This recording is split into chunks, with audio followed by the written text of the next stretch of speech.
Jatend migao mar pi Eric Muga okwayo jogo duto manie sekta mar pi mondo obed katudore gi migepe mag pi e Kaontis kaka yo mar bedo gi paro achiel mar biro dongo sekta no e Kaontis ma kamago. Nolero ni sirikal oseketo thenge omenda maromo siling bilion 12 e sekta mar pi yo nyandwat ma ugwe ma tieko nok mar pi alworano kokalo kuom kunyo pi e bwo lowo. Kane ochako ayanga chenro mar neno ni pi oyudore yo nyandwat ma ugwe, jatend migaono nokwayo jotelo kod riwruoge motudore gi weche mag pi ni mondo oti kaluwore gi chike kaka yo mar neno ni gwandruok mosebedo e kinde mokalo orumo chutho.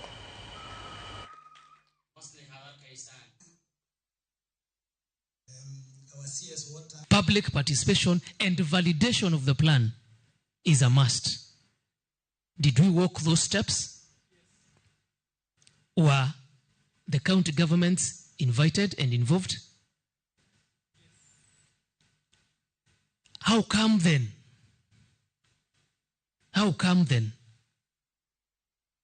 A vital resource for the people of the northeastern Kenya, because these are the needy counties, 6 of them,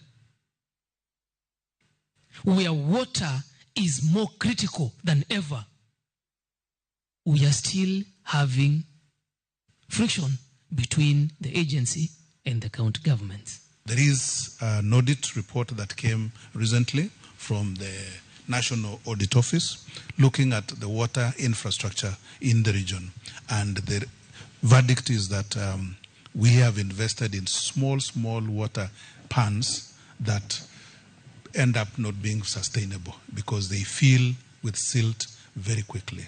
So I think as we roll out this strategic plan that we have today, I want to urge the agency, I want to urge the stakeholders, I want to urge the counties here that we need now to relook at that aspect so that we can invest in more sustainable projects. I think